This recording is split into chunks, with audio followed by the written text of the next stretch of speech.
Good Morning Football Weekend presented by Allstate. It is week 12. We are post-Thanksgiving. You know, you can't really take anything seriously until after Thanksgiving in this league. Welcome in, everybody. I'm Colleen Wolfe with Sean O'Hara, Michael Robinson, and Mike Garafolo. It's great to see your faces this morning. Everybody out there, make sure you follow along with the show. You can tweet us all show long. Just use the hashtag GMFB. Get your Real Mike Rob Report questions in now. Off the top, we got some news to get to. We have reporters all over the place. So let's kick it off right here with the slate of games that we get to dive into this weekend. Here are the biggest ones. Here we have Titans at Colts, first place in the AFC South on the line there. Saints at Broncos, Taysom Hill making his second start at quarterback. A monster matchup in Tampa with Mahomes and Brady. Bears and Packers on Sunday night. And now on Tuesday at 8 p.m. Eastern, Ravens at Steelers. The game has been moved twice due to COVID concerns with the Ravens. So as things stand right now, among those who won't play, Lamar Jackson. Last year's MVP is one of several Ravens who have tested positive. So that means Robert Griffin III will make his first start since Week 17 of last year when he faced the Steelers, and he won that game. So, covering this game for us, it's been a busy week for everybody tracking the story. But Aditi Kinkhabwala, she's been all over it. She joins us live right now. First of all, how are you powering your phone through all of this with all of these updates? And also, what more can you tell us right now about those updates?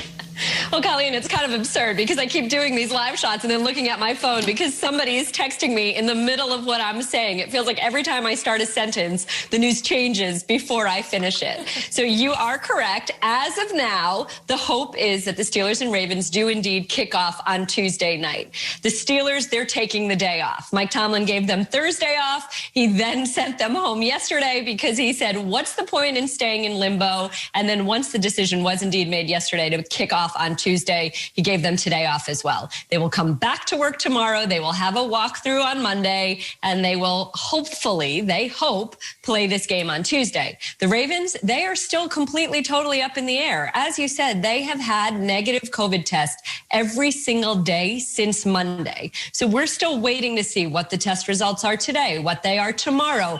They still haven't decided if they are getting on a plane on Monday or on Tuesday morning. And as you also certainly recall, John Harbaugh last week made the decision to close the facility until Monday out of safety for his players.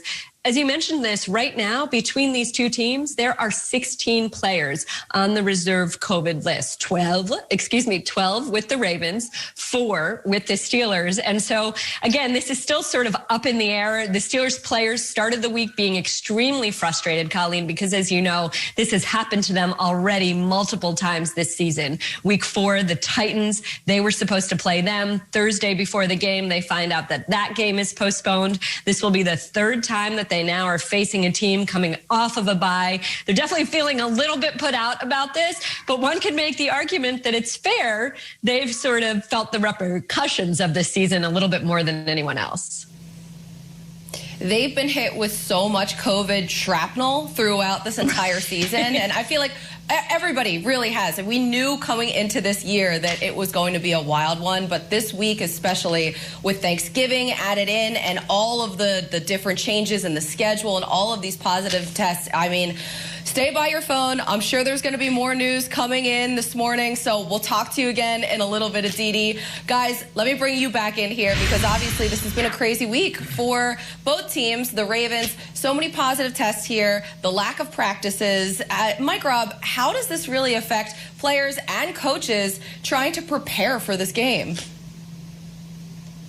Yeah, it affects everybody in the building on both sides, on both teams. And I think the message from the coaches have to be very important. I think Mike Tomlin, who's my coach of the year, has done a great job handling the situation with the Pittsburgh Steelers, right? Because everything is up in the air. And there's a psychological part to this, guys. And Sean, you know exactly what I'm talking about. Football players, you want guys to be going into games being excited about playing the game. You don't want guys to be to have the the game plan stale or be focusing on the game way too long, because that's when mistakes start to happen. So as a player, you look at this thing and you're like, okay, am I playing this day? All right, I'm ready to play. I got the game plan. I'm ready to go.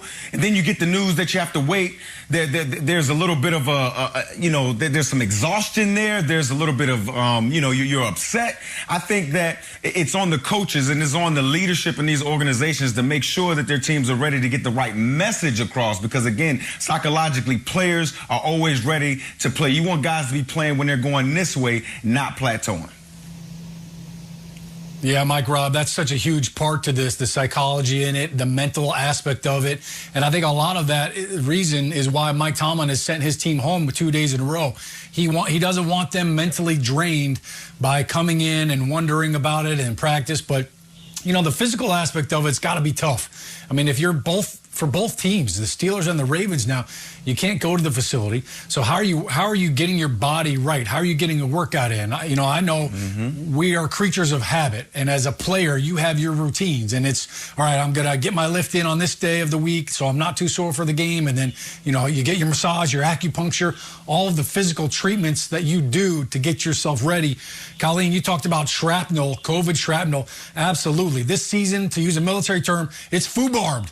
And, Aditi did a great job talking about the Steelers and their emotional roller coaster. I'm glad to hear that somebody on this network can multitask with a positive attitude. Mike G, I don't know what you had to say about that. Multitasking right now. I'm getting, texts and updates about this situation in Baltimore here. Now, they had the one practice squad player last night that would be tackle Will Holden, not guard Will Holden. Tom Pelissero tweeted guard Will Holden because that's what he was listed at on the Ravens website, right? And Will Holden replied to him and said tackle with an asterisk. I'm a tackle, not a guard. Yes. He said, Tom took a screenshot and said, tell your own team. They list you as a guard, regardless. Good to see he's in good spirits, at least, after testing positive for COVID. But the hope is that only the one positive means that maybe the Ravens are starting to get their way out of it. And there's going to be that period of, 5-6 days or so where you're going to have positive tests when you've got a situation like this. So the hope is that they're starting to come out of it at this point. We'll see. So Will Holden right now expected to be added. Loved him in Sunset Boulevard, by the way. Now it's a different guy. Anyway, Will Holden, the latest guy to be added. And the hope is that we're going to get ourselves to Tuesday. That's a different Holden. Get ourselves to Tuesday and be able to actually play this game, Colleen. We heard Aditi talk just a few minutes ago about how the Steelers in the beginning of the week, there was frustration because this is the second game now that has been postponed for them. But we saw Calais Campbell tweet this out just about the actual virus and getting it and how it is brutal. And they just want to get everything under control. And now it seems like, and there it is right there. He was responding to Tom Pelissero. We just want to contain the outbreak. Speaking from experience, you don't want to catch this. It's brutal. I pray no one else has to go through this. This is bigger than football. And, hopefully at this point, we're going to see fewer and fewer positive tests as they get everything sort of under control there. But yeah, this has to be mentally such a challenge, because even just for us on this show, when we have to adapt and pivot and we're all prepared to talk about one thing and then we have to talk about something else, it's not a big deal because that's such a minor thing. But for them, this is their entire life and week, and day-to-day things are just constantly changing. And that, I feel like, midstream adjust, all learned in this year, is just to adapt, survive, and advance. And that is what we're doing this morning as well on the show. Good Morning Football Weekend. So